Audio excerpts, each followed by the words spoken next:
What's going on, ladies and gentlemen? Welcome back to the channel. I hope you're doing well. Thank you for stopping by.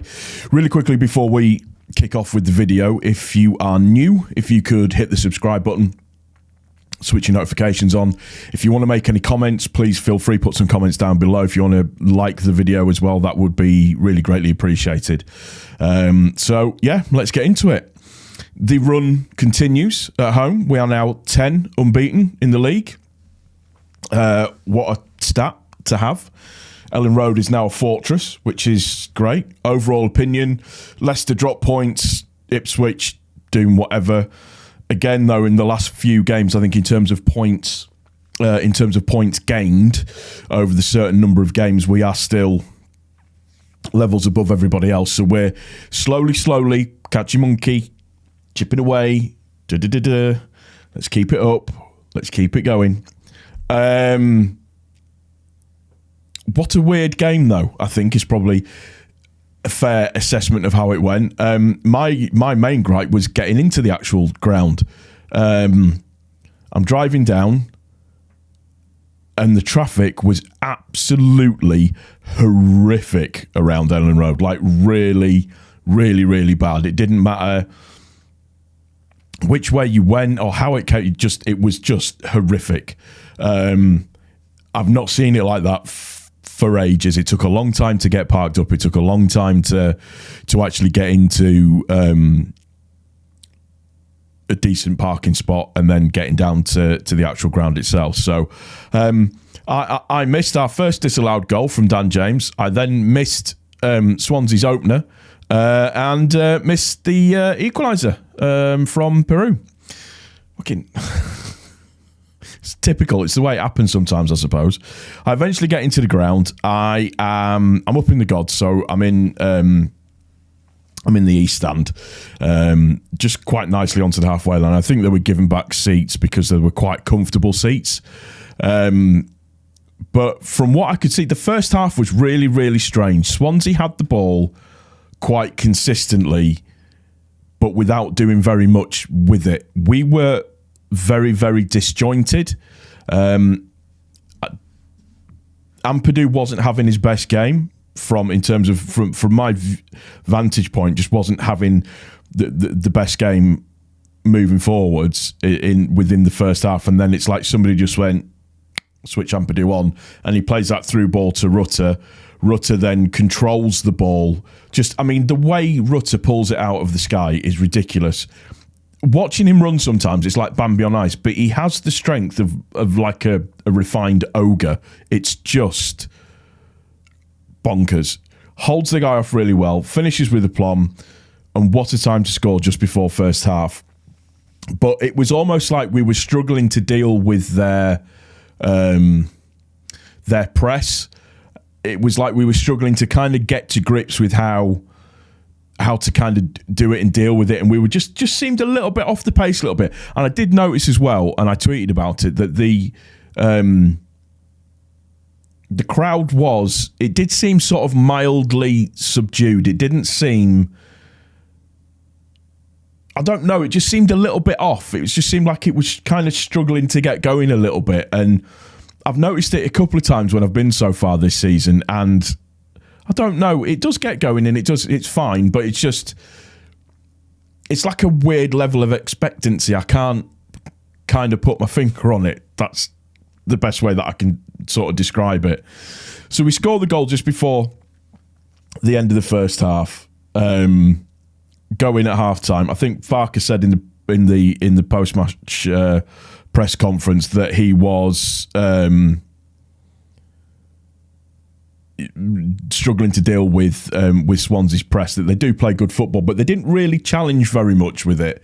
So he wanted to kind of address that. Before we move on, though, really enjoyed Rutter's celebration with the Expelliarmus. He said he was going to do it on the podcast, didn't he? So he did it. Just fantastic. You can't not like Rutter. And he gets another assist as well for James's goal for the third. But he's just such a joyous character to be around. He's just so happy all the time. He's so pleased about everything. It just looks like he's having fun. It's like he's on the park with his mates, and I'm absolutely here for it. he took the piss a little bit in the second half out of some of the Swansea defenders. It got so bad at one point that they were double and tripling up on him before he got hooked off. He is such a good player, just unbelievably brilliant. So the second half starts, and we gain a little bit more control overall in terms of the way that the second half went. We were putting a lot more pressure on it. We were a lot more, rather than just passing around and it kind of feeling a bit aimless, there was a little bit more method to it, it felt, in the second half. We were a little bit more joined up thinking and put together. Special mention for Rodon as well.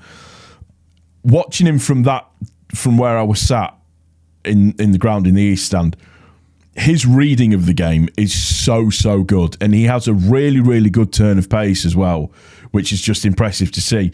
There was 3 or 4 occasions in the second half where it looked like their player might get the run on it, but he just appears out of nowhere and just gets the ball and moves it forward and does really, really well. So, yeah, just special mention for Rodon in that. So our third goal all comes from an absolutely thunderclap of a challenge from Byram. Absolutely legitimate, absolutely fair, brilliant challenge.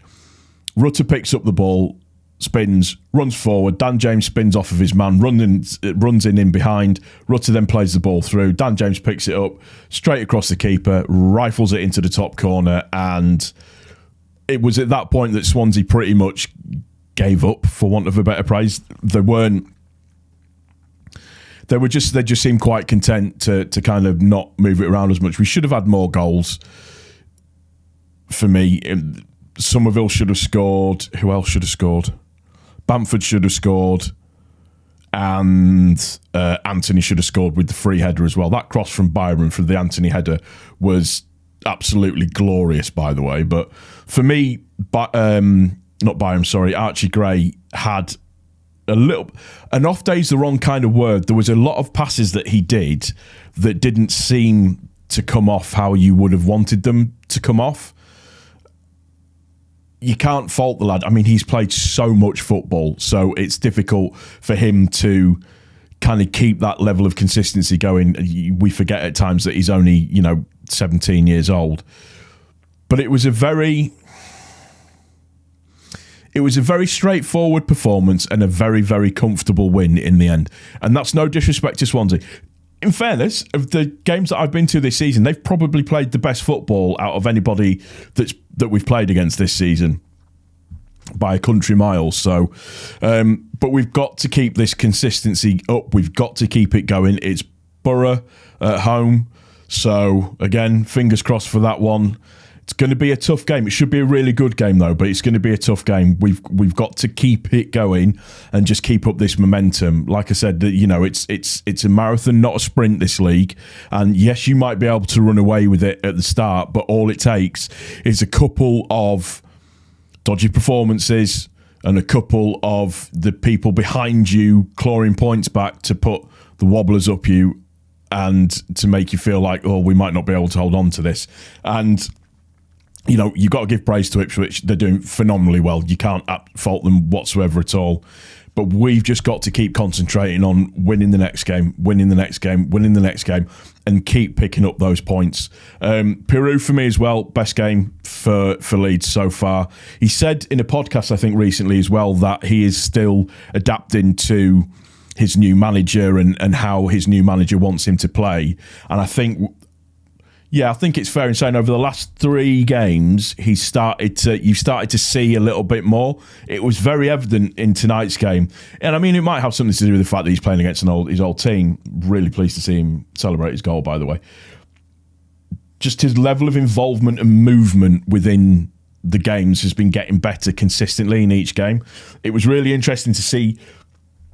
Very good at holding up the ball. He was good at reading certain danger situations as well. Some of his passing was good. It just, overall, very, very good. I'm very, very pleased with how our front attacking unit looks and with how the defence looks as well. I don't think it'll be too long before we see Spence. I've got a feeling that Archie might get a little bit of a break soon. I think he needs it. But overall, please, there's nothing else you can say. We've got to keep marching on. We've got to keep getting the points. We've got to keep being positive. and it's an interesting period of games now. So let's see what happens. Happy boy, great game to watch. Just a shame I missed the start. Traffic was bad. Other than that, I'm happy. That's going to do for this one. If you're new to the channel, please don't forget to subscribe. If you want to make any comments, let me know in the comment section down below. Let me know what you thought of the game, what you think in terms of where we're heading and how Farke's doing. Like the video as well and share it. And yeah, that'll do. We'll see you on the next one. Take care. Cheers.